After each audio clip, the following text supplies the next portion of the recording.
नमस्कार, मैं हूं हेमेंद्र शर्मा और आप देख रहे हैं एमपी राउंड अप।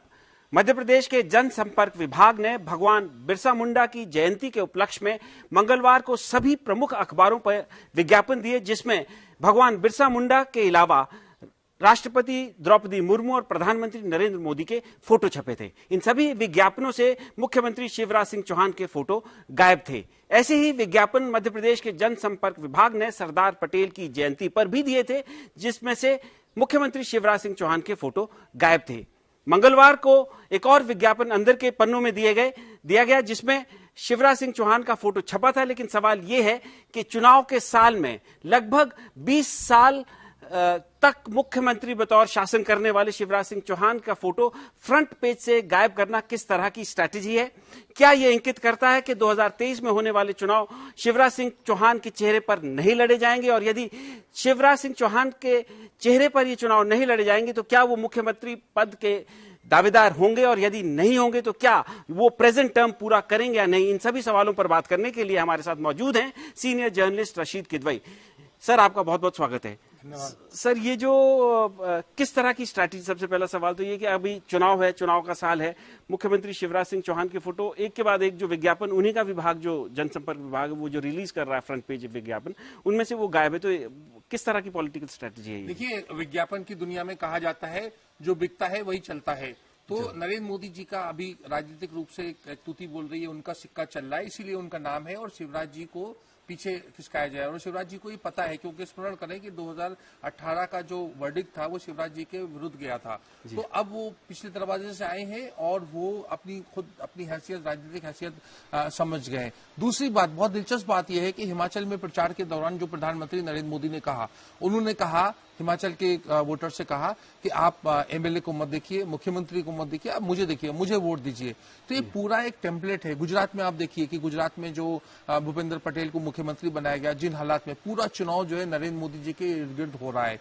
तो एक नई तरह का लोकतंत्र उत्तराखंड में भी हमने देखा, मुख्यमंत्री हार जाता है, भाजपा जीत जाती है और नरेंद्र मोदी जी के नाम पे हो रहा है। तो ये एक ऐसा दौर है जो पहले शायद इंदिरा गांधी के समय भी हुआ था, आज हम ये नरेंद्र मोदी के रूप में देख रहे हैं। और इसमें जो है, इसमें कोई शिवराज जी का कोई दोष नहीं है। जो जिस जनसंपर्क विभाग की आपने बात करी, उनका कोई दोष नहीं है। ऐसा भी कहा जाता है कि ऐसे विज्ञापन ये दिल्ली से आते हैं, मुझे इसकी जानकारी नहीं है, बन के आते हैं, ये मेरे लिए नई जानकारी है। लेकिन ये तमाम चीजें हो रही हैं और शिवराज जी इसको एक कड़वा घूंट की तरह तो सर, ये सेफली कहा जा सकता है कि ये जो 2023 का चुनाव है वो शिवराज सिंह चौहान के चेहरे पर नहीं लड़ा जाएगा भारतीय जनता पार्टी की तरफ से? देखिए, यहाँ दिक्कत है क्योंकि जो मध्य प्रदेश है वो कोई लिंग्विस्टिक स्टेट नहीं है, वो गुजरात नहीं है। तो यहाँ के ऊपर और एक मुख्यमंत्री जो 20 साल के या 15-18 साल का जिसका कार्यकाल रहा हो, उसको आप पीछे पर्दे के पीछे नहीं कर सकते हैं। तो वो कहीं ना कहीं मुख्यमंत्री का नाम, उसका काम या उसका काम न करना, दोनों एक बहुत बड़े गुण और अवगुण होते हैं। तो इसलिए शिवराज सिंह चौहान को 2023 में नजरअंदाज करना एक बहुत बड़ी भूल होगी। तो अगर सर ये नजरअंदाज करना चाहेंगे, मान लीजिए ये तय कर लिया गया जिस तरीके से दिख रहा है, क्योंकि सरदार पटेल की जयंती में भी उनका फोटो पीछे हो गया, अभी भी फोटो पीछे हो रहा है, बार बार ये हो रहा है। तो अगर ये तय कर लिया जाए, है भारतीय जनता पार्टी ने तय कर लिया और इस तरह के सिग्नल्स भी वो दे रहे हैं, जैसे कि आपने बताया कि हिमाचल प्रदेश में भी कहा कि मुझे देखिए, तो अगर ये तय कर लिया जाए गया है उनकी तरफ से और शिवराज को पीछे हटा दिया गया, तो क्या शिवराज सिंह के बगैर मध्य प्रदेश में भारतीय जनता पार्टी चुनाव जीत सकती है? शिवराज सिंह जी मजहबी नेता है, वो उनको बड़ा अनुभव है। वो इस समय देश में सबसे ज्यादा जो मतलब लॉन्ग टर्म जो मुख्यमंत्री हैं वो एक माने जाते हैं। अगर हम दिनों की बात करें सबसे ज्यादा, तो वो जो है उन्हें पता है कि विज्ञापन में जो भी हो, जनता के बीच में तो शिवराज सिंह चौहान है। ये इस बात को लेकर वो बहुत ज्यादा आश्वस्त हैं। तो क्या सर वो मुख्यमंत्री पद के उम्मीदवार अगली बार जब 2023 में चुनाव होंगे भारतीय जनता पार्टी की तरफ से डिक्लेयर किए जाएंगे?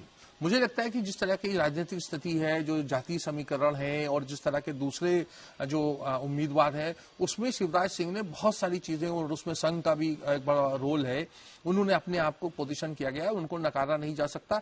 अभी समय है, देखिए हेमेंद्र, हम नवंबर में हैं और अगले नवंबर में चुनाव हो रहे होंगे इस समय। तो इसलिए शिवराज सिंह को एक तरीके से मतलब 70% चांस तो उनका है कि वो मुख्यमंत्री पद के लिए जमे रहेंगे और वही दावेदार होंगे और वही चेहरा होंगे। अच्छा सर, एक और सवाल है, ये फाइनल सवाल ये है, क्योंकि हिमाचल में तो उन्होंने चीफ मिनिस्टर बीजेपी ने नहीं किया अपना चेंज, लेकिन बाकी राज्यों में चेंज किया, गुजरात में चेंज किए हैं, असम में चेंज किया है। तो क्या मध्य प्रदेश में प्रोबेबिलिटी आप देखते हैं कि शिवराज सिंह को हटा करके भारतीय जनता पार्टी किसी नए चेहरे को लाके, जैसे उत्तराखंड में धामी को लाए, वो चुनाव हार गए लेकिन फिर भी प्रधानमंत्री मोदी के नाम पे चुनाव जीत गए, तो क्या इस तरह की संभावना मध्य प्रदेश में बन सकती है? देखिए, मध्य प्रदेश एक बहुत बड़ी संघ की और भाजपा की प्रयोगशाला रही है, तो अगर हिमाचल का चुनाव भाजपा के पक्ष में जाता है तो आप देखिएगा कि शिवराज सिंह चौहान राजनीतिक रूप से और ज्यादा हाशिए पे चले जाएंगे, क्योंकि बहुत ज्यादा इस समय प्रधानमंत्री या भाजपा का जो शीर्ष नेतृत्व है वो आश्वस्त है कि सिर्फ और सिर्फ प्रधानमंत्री के नाम पे ही वोट मिल रहे हैं। और ऐसा हुआ तो शिवराज सिंह के लिए एक बड़ी सारी समस्याएं होंगी। जो लोग जैसे जो हम जानते हैं कि उम्मीदवारों का जो सिलेक्शन होता है उसमें मुख्यमंत्री जी मतलब एक तरीके से बाहर ही बैठे रहेंगे, उनको सूची दे दी जाएगी और वो प्रचार के लिए जाएंगे। लेकिन अगर हिमाचल का चुनाव भाजपा हार जाती है तो शिवराज सिंह के लिए वो अघोषित रूप से एक अच्छी खबर होगी। अच्छा सर, गुजरात का भी थोड़ा सा क्लास क्वेश्चन मैं आपसे कर लेता हूं। अगर गुजरात के चुनाव में जैसे भारतीय जनता पार्टी प्रयोग कर रही है, वहां 38 विधायकों का उन्होंने पूर्व मुख्यमंत्री और उप मुख्यमंत्री के टिकट काट दिए, उसके बाद अगर गुजरात में भारतीय जनता पार्टी को मतलब रिसाउंडिंग विक्ट्री मिल जाती है, वहां से जिस तरह से संकेत मिल रहे हैं, क्योंकि वहां कांग्रेस काफी पीछे हो गई। अभी योगेंद्र यादव कल कह रहे थे कि वहां आम आदमी पार्टी पहुंच गई और कांग्रेस का वोट कट रहा है और वहां अच्छी विक्ट्री जो बीजेपी को मिल सकती है।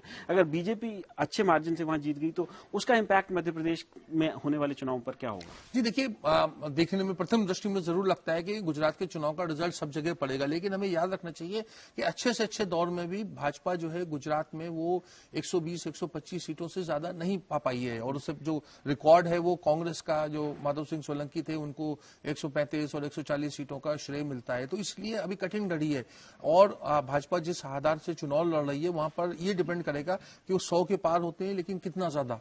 तो अगर 120 से ज्यादा हो जाते हैं तो जरूर मैं फिर कहूंगा कि भाजपा के जो विधायक हैं, मुख्यमंत्री हैं मध्य प्रदेश में, वो सब जो है उनके लिए वो चिंता का समय आ जाएगा। लेकिन अगर मार्जिन पे जीत रही, 100 के आसपास भाजपा का नंबर रहा, तो मुझे लगता है कि मुख्यमंत्री और एमएलए को नजरअंदाज करना भाजपा के लिए बहुत मुश्किल होगा। और हिमाचल का चुनाव, अगर हिमाचल में कांग्रेस जीत जाती है तो बिल्कुल भाजपा जो है बहुत ही ज्यादा डिफेंसिव रक्षात्मक मुद्रा में आ जाएगी, न सिर्फ मध्य प्रदेश में बल्कि छत्तीसगढ़ और राजस्थान में भी। सर, मैं एक बीजेपी सिंपैथाइजर से बात कर रहा था हिमाचल के ही, तो उनका कहना ये था कि हालांकि कहते ये जरूर है कि मोदी जी के नाम पर वोट मांगा गया है, लेकिन अगर बीजेपी हिमाचल में हारती है तो जयराम ठाकुर की वजह से हारेगी।